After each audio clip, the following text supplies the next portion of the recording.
आज हम करने जा रहे हैं multiple regression analysis, the problem of inference. अब मल्टीपल रिग्रेशन क्या होता है ये हम पहले ही देख चुके हैं, पहले की क्लासेस में हमने इसको कवर किया हुआ है। तो मल्टीपल रिग्रेशन एक ऐसा रिग्रेशन फंक्शन होगा जो हमें इस तरह से नजर आएगा।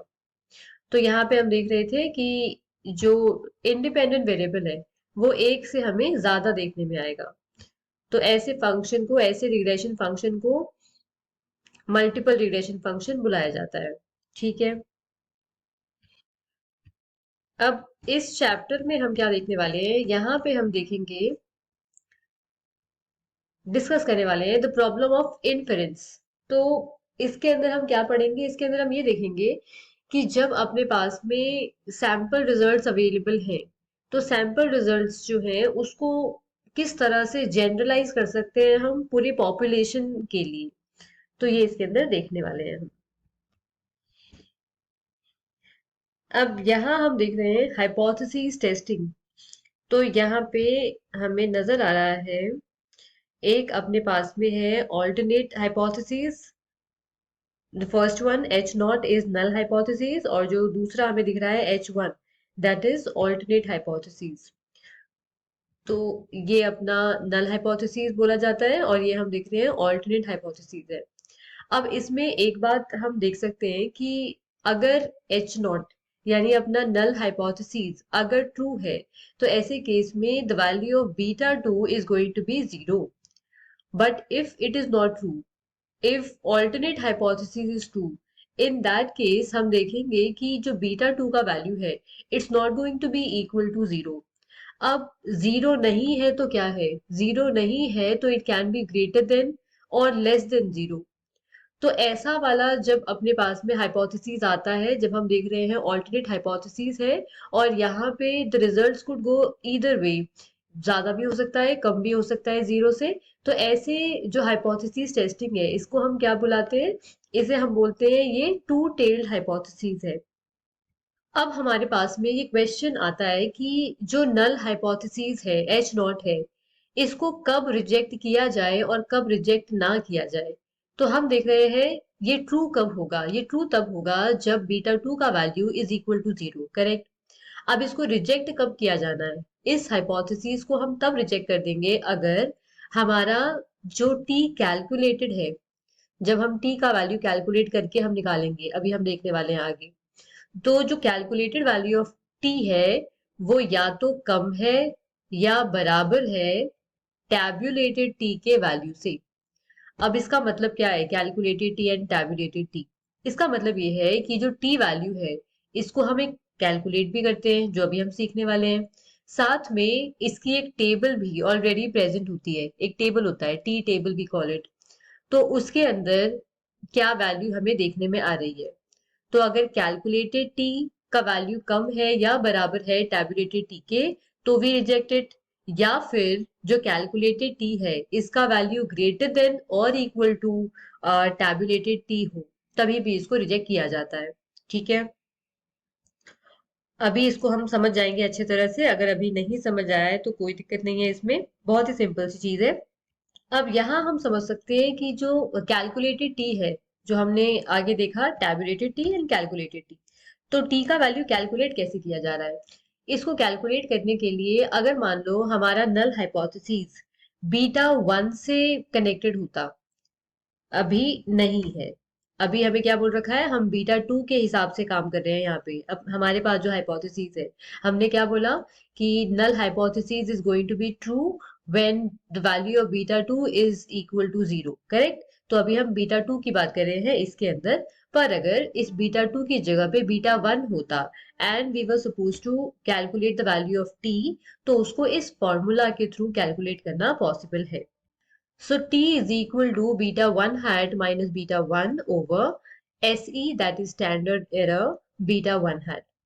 अब यहाँ पे बीटा 1 hat क्या डिनोट कर रहा है, बीटा 1 hat शो कर रहा है जब हम बीटा 1 का वैल्यू पता लगाया है, हमने एस्टिमेट किया है जो हमारे पास में सैंपल अवेलेबल था उसके थ्रू, तो ये उसको शो कर रहा है। और ये बीटा वन क्या है, ये बीटा वन शो कर रहा है कि हमने अपने हाइपोथेसिस में जिस पे टेस्ट कर रहे हैं बीटा वन को, जैसे फॉर एग्जांपल अगर ये नल हाइपोथेसिस, अभी मैंने बोला अगर ऐसा होता H not beta one is equal to zero, तो इस केस में हम क्या बोलते हैं, बीटा वन जो है उसके लिए हम जीरो मान के चल रहे हैं, जीरो की वैल्यू टेस्ट करने वाले थे। तो उस जगह पे हम क्या करते हैं, यहाँ पे बीटा वन की जगह पे हमने जीरो डाल दिया होता। अब ये स्टैंडर्ड एरर क्या है? तो standard error is nothing but the square of variance. तो हम पहले क्या करेंगे, वेरिएंस कैलकुलेट करेंगे। वेरिएंस कैलकुलेट करने के बाद उसको स्क्वायर कर देंगे और फिर वो वैल्यू हम यहाँ पे पुट कर देंगे। तो ये इस तरह से टी को कैलकुलेट किया जाता है। ओके। अब चाहे वो किसी के लिए भी हो, like beta one, beta two, beta three, तो formulas are going to be similar. ठीक है, तो ये इस तरह से होता है। अब ये जो हमें दिख रहा है रिग्रेशन फंक्शन, यहाँ पे हम देख रहे हैं जो बीटा टू लिखा है और जो अपने हाइपोथेसिस में बीटा टू हम देख रहे हैं, उसमें डिफरेंस क्या है? उसमें डिफरेंस ये है कि जब हाइपोथेसिस की बात हो रही है तो यहाँ पे बीटा टू पॉपुलेशन के हिसाब से हम देख रहे हैं, पूरे पॉपुलेशन पे टेस्ट करने की कोशिश कर रहे हैं। और जो अपना रिग्रेशन फंक्शन है वो सैंपल के अकॉर्डिंग होता है। तो ये सैंपल के अकॉर्डिंग बीटा टू जो वैल्यू है उसका, उसको शो कर रहा है। अब अपने फॉर्मूला में हमने क्या किया है, सैंपल वाला वैल्यू जो होगा बीटा टू का जो भी होगा वो हम यहाँ पे पुट करेंगे, और जो अपना हाइपोथेसिस जो उसका वैल्यू दे रहा है उसको हम यहाँ पे पुट करेंगे। तो बेसिकली इस चैप्टर में हम यही देख रहे हैं कि जो सैंपल के थ्रू रिजल्ट निकल के आए वो पॉपुलेशन पे कितने ठीक बैठ रहे हैं हमारे हाइपोथेसिस के अकॉर्डिंग, हमारी हाइपोथेसिस कितनी करेक्ट जा रही है वहां पे। अगर हमें कोई ऐसा इक्वेशन दिया हो जहां पे ये वैल्यूज हमने पुट कर दी, तो बीटा टू हैड जो हमें रिग्रेशन फंक्शन में दे रखा था हमने वो डाल दिया, बीटा टू हमने हाइपोथेसिस जो है नल हाइपोथेसिस उसमें से ले लिया, स्टैंडर्ड एरर हमने निकाल लिया और हमने इसको टी की वैल्यू को कैलकुलेट कर लिया। अब अगर ये वैल्यू, लेट्स अज्यूम हम हमारे पास जो एग्जाम्पल प्रेजेंट हो उस एग्जाम्पल से हमने कैलकुलेट किया और वो कैलकुलेशन करने पर अगर अपने टी का वैल्यू इतना आ गया, मान लो ये अपने टी का वैल्यू आ गया, तो ये जो वैल्यू है this is showing calculated value of T, right? तो इट इज टी कैलकुलेटेड। ठीक है। अब ये जो डायग्राम है इसमें हमें क्या नजर आ रहा है, ये हम देख रहे हैं माइनस टू, पॉजिटिव टू। ये कहाँ से आया? ये वैल्यू हमको मिलती है टी टैबुलेटेड से, टैबुलेटेड वाली वैल्यू से मिलेगी। तो इसके लिए हम टेबल रेफर करते हैं। तो एक बार हम टी को हमने कैलकुलेट किया, हम यहाँ तक पहुंचे। अब एक बार टेबल को रेफर करके हम इस वैल्यू तक पहुंचेंगे, फिर हम देखेंगे कि हम नल हाइपोथेसिस को रिजेक्ट करें या ना करें। अब टेबल किस तरह से देखा जाता है उसको हम एक बार देखते हैं। अच्छा, उससे पहले कुछ चीज है, उससे पहले ये है कि डिग्रीज ऑफ फ्रीडम कितना होगा वो हमें पता होना चाहिए। ये अपनी टेबल है, तो देखो यहाँ पे दे रखा है डिग्रीज ऑफ फ्रीडम। तो डिग्रीज ऑफ फ्रीडम पता कैसे चलता है? डिग्रीज ऑफ फ्रीडम पता करने के लिए हमें ये देखना होता है कि नंबर ऑफ ऑब्जर्वेशंस कितनी थी माइनस नंबर ऑफ पैरामीटर्स। इस तरह से डिग्रीज ऑफ फ्रीडम का पता चलता है। मान लो जो बुक में एग्जाम्पल हमें दे रखा है, तो उसके अकॉर्डिंग ऑब्जर्वेशन 64 है। तो अगर 64 ऑब्जर्वेशन है तो हम देखते हैं यहाँ पे पैरामीटर्स कितने हैं, beta one, beta two and beta three. So the parameters are three. इस केस में अब हम क्या करेंगे, हमने माइनस कर दिया नंबर ऑफ पैरामीटर्स। अब हमें डिग्रीज ऑफ फ्रीडम पता चल जाएगा। तो डिग्रीज ऑफ फ्रीडम कितना हो गया, 61, राइट? डिग्रीज ऑफ फ्रीडम पता चलने के बाद अब हम टेबल की तरफ जाएंगे। अब इस टेबल में हम क्या देखेंगे, सबसे पहले कि हमारा जो टेस्ट है वो वन टेल्ड है या टू टेल्ड है। तो अभी हमने देखा कि जो अपना ऑल्टरनेट हाइपोथेसिस है हमने देखा it is not equal to zero. Not equal मतलब it could be greater than और लेस देन जीरो। तो it is a two tail test. तो पहले हमें ये पता करना है कि हमारा जो टेस्ट है वो वन टेल्ड है या टू टेल्ड है। अब वापस हम अपनी टेबल पे आएंगे और हम देखेंगे कि ये जो ऊपर वैल्यूज हमें दे रखी है ये वन टेल्ड की दे रखी है, और जो नीचे दे रखी है वो टू टेल्ड की दे रखी है। ठीक है। तो हमें नीचे वाली वैल्यूज को रेफर करना होगा। ओके। और डिग्रीज ऑफ फ्रीडम हमने कितना बोला, 61। अब हम देखते हैं टेबल को देखना कैसे है। तो इसके लिए जो ये वैल्यूज दे रखी है हमको यहाँ पे, ये वैल्यू है किस चीज की? दिस इज अल्फा, अल्फा का वैल्यू दे रखा है।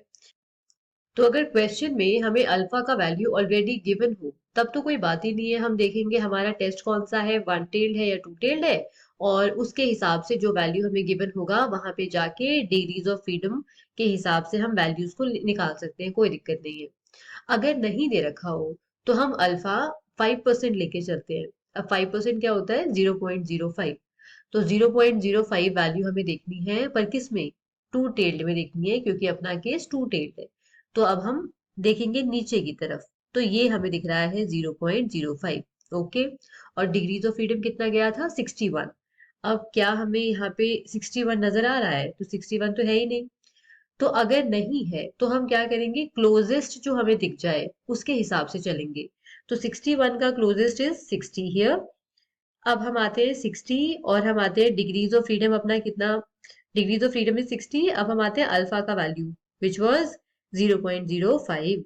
तो हम देखते हैं कि हमें क्या मिल गया, 2, राइट। 2 हम यहाँ से पिक कर सकते हैं।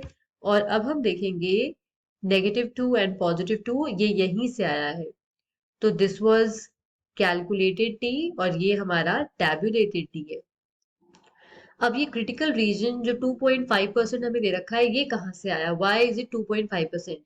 तो हमने बोला अल्फा हमने कितना लिया था, 5%, और अपना टेस्ट क्या है, टू टेल्ड। तो अगर टेस्ट टू टेल्ड है तो हम अल्फा का वैल्यू हाफ कर देंगे, राइट, और उसको दोनों तरफ पुट कर देंगे।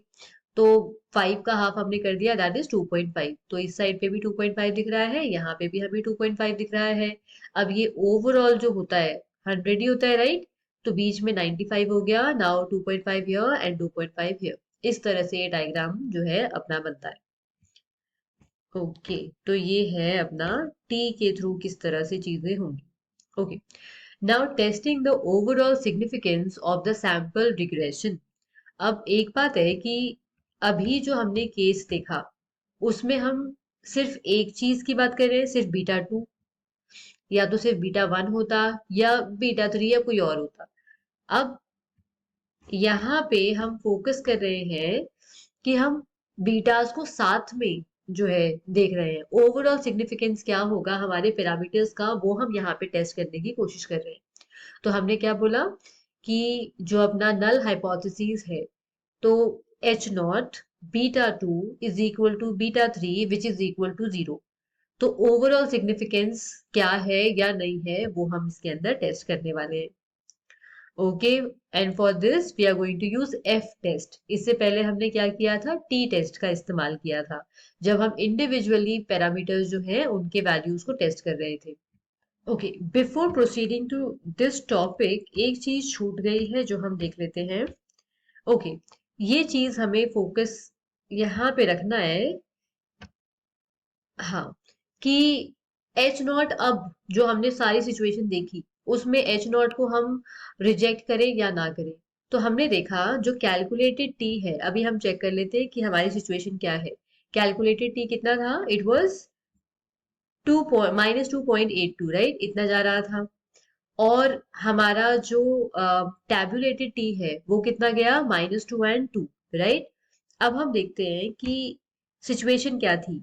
रिजेक्ट इसे तब करना है जब कैलकुलेटेड टी जो हो वो लेस देन या इक्वल टू टैबुलेटेड टी हो।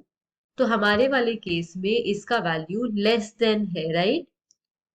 हमारा जो टैबुलेटेड टी है उससे कम वैल्यू हमें हमारी कैलकुलेटेड टी का है, तो इसको रिजेक्ट किया जाएगा इस केस में।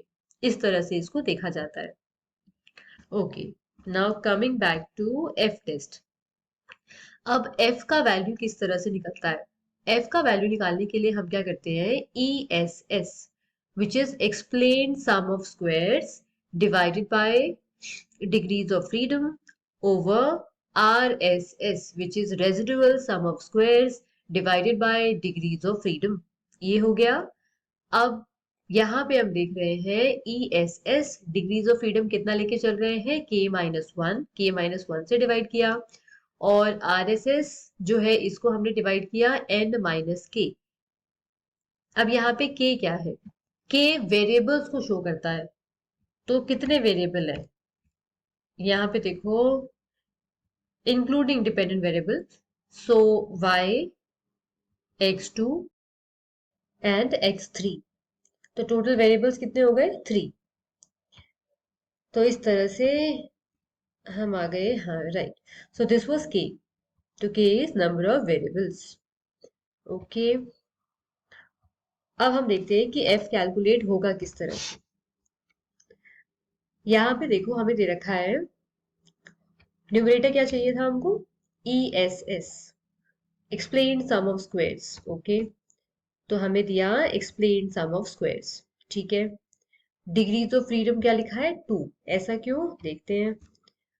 Divided by k-1। तो k क्या है? नंबर ऑफ वेरिएबल्स कितने थे? 3।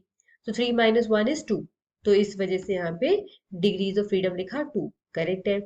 अब न्यूमरेटर कितना आ जाएगा अपना? न्यूमरेटर क्या है? तो न्यूमरेटर है ESS divided by degrees of freedom. तो ये करने पे हमें दिख रहा है ये। करेक्ट, ये हमने डाल दिया न्यूमरेटर में। करेक्ट है। अब नेक्स्ट आए हम, हमें चाहिए RSS, residual sum of squares. तो रेजिडुअल सम ऑफ स्क्वायर्स हमको यहाँ पे दिया हुआ है, ये है रेजिडुअल सम ऑफ स्क्वायर्स, ये हमें दे रखा है क्वेश्चन में। करेक्ट है। अब डिग्रीज ऑफ फ्रीडम 61 लिख रखा है, ऐसा क्यों? तो हमने बोला था कि जो ऑब्जर्वेशंस हैं, जो एग्जाम्पल हमें प्रोवाइडेड है, उसमें जो नंबर ऑफ ऑब्जर्वेशंस हैं वो कितने हैं? 64। तो नंबर ऑफ ऑब्जर्वेशंस आर 64। और अब देखो हमें क्या चाहिए? n - k। तो ऑब्जर्वेशंस हो गए 64 और k वेरिएबल्स कितने हैं? 3। तो हमने माइनस कर दिया और हमारा आ गया 61। तो डिग्रीज ऑफ फ्रीडम आ गया 61। अब इन दोनों को हमने डिवाइड किया और हमें हमारा डिनोमिनेटर भी मिल गया। अब हमने डिनोमिनेटर डाल दिया और हमारे f का वैल्यू हमने निकाल लिया। तो ये कैलकुलेटेड वैल्यू आ गया हमारे पास f का। करेक्ट है। अब हम देखते हैं कि टैबुलेटेड वैल्यू ऑफ f जो है वो कितना होगा। चेक कर लेते हैं इसको। यहाँ पे हमें क्या दे रखा है? हमें numerator degrees of freedom numerator दे रखा है और डिग्रीज ऑफ फ्रीडम डिनोमिनेटर में कितना है उसके हिसाब से हमें पता लगाना है। ठीक है, चेक करते हैं। तो हमारा कितना था? डिग्रीज ऑफ फ्रीडम न्यूमरेटर में 2 और डिनोमिनेटर में 61। ओके, तो न्यूमरेटर में 2, तो यहाँ देखना है हमको, और डिनोमिनेटर में 61, but we do not have 61। तो हम क्या करने वाले हैं? हम 60 ले लेंगे। 60। अब अल्फा हमें नहीं दे रखा है, अल्फा नहीं दिया हो तो हम क्या करते हैं? 5% लेके चलते हैं। करेक्ट, 5% लेके चलते हैं। अब 5% मतलब 0.05। तो 0.05 वाली वैल्यू हम पिक कर लेंगे जो हमें 2 पे दिख जाए। तो कितना दिख गया? 3.15। 3.15 हमें वैल्यू मिल गई। तो दिस इज टैबुलेटेड एफ। ठीक हो गया। अब देखते हैं इसे रिजेक्ट कब करना है। रिजेक्ट तब करना है जब आपका कैलकुलेटेड वैल्यू ज्यादा आ रहा है टैबुलेटेड वाले केस से। तो कैलकुलेटेड कितना आया? कैलकुलेटेड आ गया 73.83 और टैबुलेटेड कितना है? 3.15। तो बहुत ज्यादा फर्क है, बहुत ज्यादा फर्क है। तो हम क्या करेंगे? हम नल हाइपोथेसिस को रिजेक्ट कर देंगे। तो ये हम इस केस में करने वाले हैं। Okay, one important thing is, यहाँ पे जो के है बेसिकली, ये हम पैरामीटर्स जो है वो कितने हैं बेसिकली ये उसके हिसाब से भी होता है। तो अगर 3 वेरिएबल केस होगा, जो अभी हमने डिस्कस किया, 3 variable case y1 x2 x3, parameters कितने हैं? उतने ही हैं, β1 β2 एंड β3। करेक्ट। और अगर 4 वेरिएबल केस होता तो बीटाज भी हमें उतने देखने में आते। तो बेसिकली के is number of betas which depends on number of variables. तो हम बीटाज के थ्रू के का वैल्यू पुट कर सकते हैं, कोई दिक्कत नहीं है उसमें।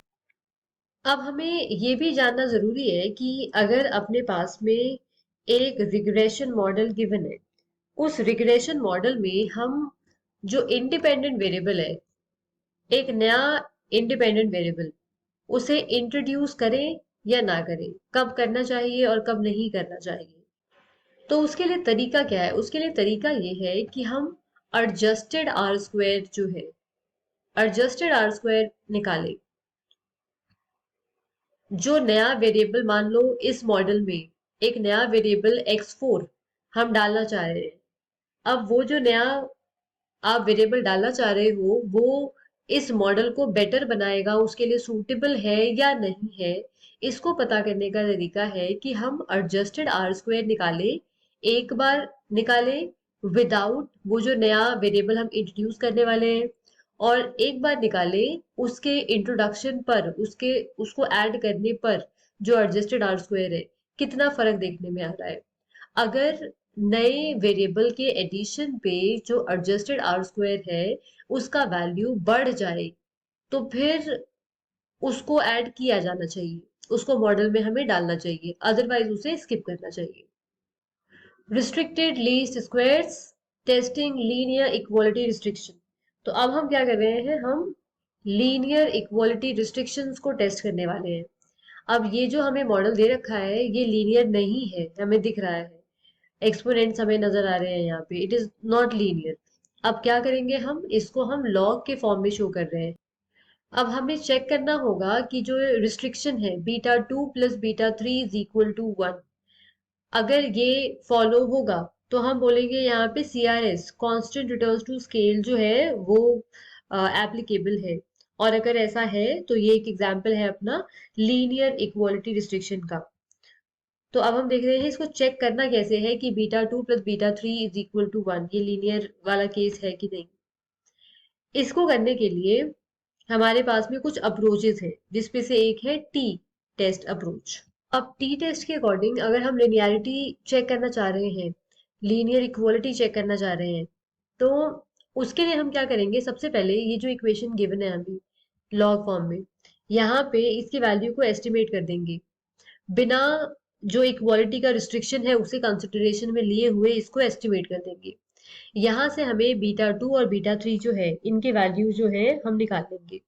एक बार हम ये काम जब कर लेते हैं तो उसके बाद हम इस t के वैल्यू निकालेंगे, तो अपने पास कैलकुलेटेड t आ जाएगा।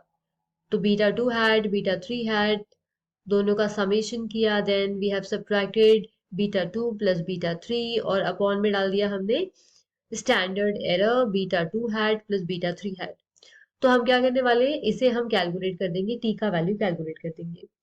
अब जब टी का वैल्यू कैलकुलेट हो गया, फिर हम जो डिग्रीज ऑफ फ्रीडम हमारे पास में होगा उसको ध्यान में रखते हुए जो टी टेबल अपना है, टी टेबल रेफर करेंगे। और फिर हम देखेंगे कि हमारा जो टैबुलेटेड टी है और जो कैलकुलेटेड टी है उसमें उसमें अगर कैलकुलेटेड टी का वैल्यू ज्यादा हो तो हम नल हाइपोथेसिस जो अपना लीनियर इक्वालिटी रिस्ट्रिक्शन है β2 + β3 इज इक्वल टू 1, ये जो अपना नल हाइपोथेसिस है इसको हम रिजेक्ट कर देंगे अगर अपना कैलकुलेटेड टी का वैल्यू एक्सीड कर जाए टैबुलेटेड टी के वैल्यू से।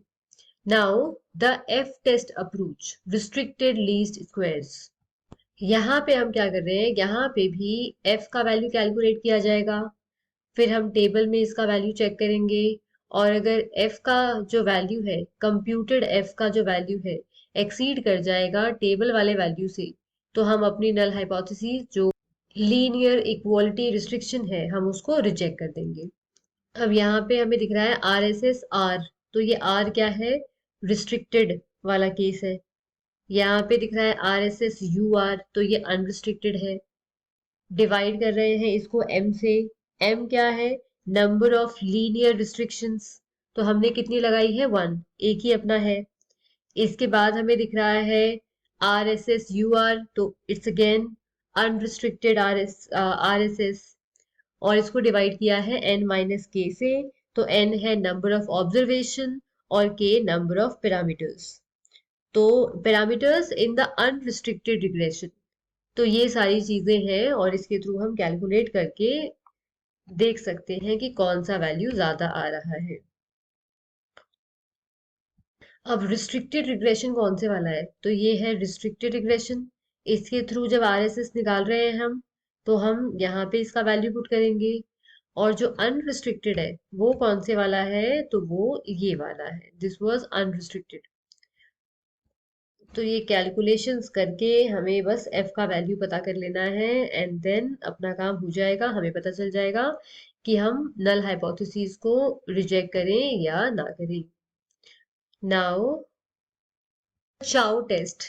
इसमें हम क्या करते हैं, इसमें हम टेस्ट करते हैं स्ट्रक्चरल और parameter stability of regression model. अब क्या है समझ लेंगे हम अभी। देखो, अगर हमें ये ऑब्जर्वेशन दे रखी है यहाँ पे, तो ऑब्जर्वेशन क्या दे रखी है, सेविंग से रखा है, एक तरफ हमें इनकम दे रखा है। अब हम करने क्या वाले हैं, चाउ टेस्ट कब हम यूज कर रहे हैं, इसके लिए पहला काम हमने किया, एक टाइम पीरियड हमें नजर आ रहा है 70 to 81। ओके, तो 70 to 81 यहाँ तक आ गया, और ये अपना फंक्शन हमें नजर आ रहा है, ठीक है। yt is equal to lambda 1 plus lambda 2 xt plus uit। okay, and n1 is 12, तो n1 number of observations are 12। okay, अब टाइम पीरियड दिख रहा है हमें 82 to 95, तो हमने 82 से करके इससे पहुंच गए हम फिनिश होते तक 95 तक, ठीक है। ये इसका रिग्रेशन मॉडल हमें दिख रहा है, और नंबर ऑफ ऑब्जर्वेशंस अब हो गए 40। अब एक हम देख रहे हैं बिना किसी तरीके के ब्रेक के थ्रू आउट टोटल हम लेके चल रहे हैं, तो हमने देखा 70 to 95, और ये हमारा मॉडल यहाँ पे है। अब टोटल नंबर ऑफ ऑब्जर्वेशंस कितने हो गए, इन दोनों का एडिशन या हम पूरा का पूरा टोटल विच इज 26। अब ये तीन जो है हमें मॉडल्स नजर आ रहे हैं, तीन पॉसिबल रिग्रेशंस हमें दिख रहे हैं, ठीक है। जो पहला, ये हमने स्प्लिट किस तरह से किया, क्या बेसिस रखा, तो हम देख रहे हैं ये यूएस इकोनॉमी का डेटा है। तो यूएस इकोनॉमी में 1981 तक का जो पीरियड है, 1970 से स्टार्ट होते हुए 1981 तक का जो पीरियड है, that is pre recession period. और 82 से बियॉन्ड 82 टिल 1995 वाला जो पीरियड दिख रहा है हमको, वो पोस्ट रिसेशन पीरियड को शो कर रहा है, ठीक है। तो अगर हम इस स्ट्रक्चरल ब्रेक को रिस्पेक्ट करें और उस हिसाब से दोनों पीरियड का अलग अलग रिग्रेशन हम जो है बना रहे हैं, रिग्रेशन फंक्शन हम बना रहे हैं, तो ऐसे केस में हम क्या कर रहे हैं, दो रिग्रेशन फंक्शन हमको दिख रहा है। एक दिख रहा है टिल 1981 और एक दिख रहा है आफ्टर 1982, जो उस इकोनॉमी में हमें देखने में आया। अब ये जो तीसरा फंक्शन है ये हमें शो कर रहा है जहाँ पे हम स्ट्रक्चरल ब्रेक जो है उसे कंसिडर नहीं कर रहे हैं, हम उसे इम्पोर्टेंट ही नहीं मान रहे हैं कि उसके होने से या नहीं होने से कोई फर्क पड़ा, तो ओवरऑल एक साथ लेके चल रहे हैं। अब ये सब करने का पर्पस क्या है, हम टेस्ट करना क्या चाह रहे हैं, हम टेस्ट ये करना चाह रहे हैं कि कब हमको ओवरऑल हम लेके चल सकते हैं, और कब हमको उसको रिस्पेक्ट करना पड़ेगा, उस स्ट्रक्चरल ब्रेक को रिस्पेक्ट करना पड़ेगा, और उस हिसाब से जो फंक्शंस हैं उसको रन करना पड़ेगा। जो चाउ टेस्ट है उसका जो नल हाइपोथेसिस है वो है कि कोई स्ट्रक्चरल ब्रेक है ही नहीं, और जो ऑल्टरनेट हाइपोथेसिस है वो है कि स्ट्रक्चरल ब्रेक डेटा के अंदर है। अब हम क्या करेंगे, हम नल हाइपोथेसिस जो है उसको रिजेक्ट कर देंगे, यानी नो स्ट्रक्चरल ब्रेक वाली जो हाइपोथेसिस है उसको रिजेक्ट कर देंगे अगर अपना कैलकुलेटेड एफ का value is greater than tabulated value of F जो है देखने में आए। नाउ लेट्स सी करना कैसे है। तो यहाँ पे भी तीन हमें रिग्रेशन दिख रहे हैं। तो पहला रिग्रेशन टिल 81 1981, 1982 के बाद वाला पीरियड, और ये ओवरऑल जहाँ पे हमने स्ट्रक्चरल जो ब्रेक है उसे कंसिडर ही नहीं कर रहे, उसे हम इनसिग्निफिकेंट कंसिडर कर रहे हैं। अब यहाँ पे जो RSS 1 है ये क्या है, ये रेजिडुअल सम ऑफ स्क्वायर्स है मॉडल 1 का, रिग्रेशन 1 का। ये रिग्रेशन 2 का RSS है, और ये ओवरऑल जहाँ पे हमने स्ट्रक्चरल ब्रेक को नहीं माना, उसको हम मान रहे हैं कि वो इनसिग्निफिकेंट है। अब कैलकुलेट कैसे करना है एफ का वैल्यू, कंप्यूटेड एफ का वैल्यू किस तरह से निकाला जाएगा। इसको निकालने के लिए क्या करना है कि हमें दिख रहा है RSS R इज रिस्ट्रिक्टेड, तो RSS में हमने ये वैल्यू पुट करी है RSS 3, वो हमने डाल दिया, ये दिख रहा है हमें यहाँ पे। और RSSUR जो है इसमें हम क्या करने वाले हैं, स्टार्टिंग 2 जो दे रखा है RSS 1 प्लस RSS 2, उनको ऐड करके उसका वैल्यू हमने यहाँ पे डाल दिया। और RSSUR अगेन वही वैल्यू हम डिनोमिनेटर में भी डाल रहे हैं।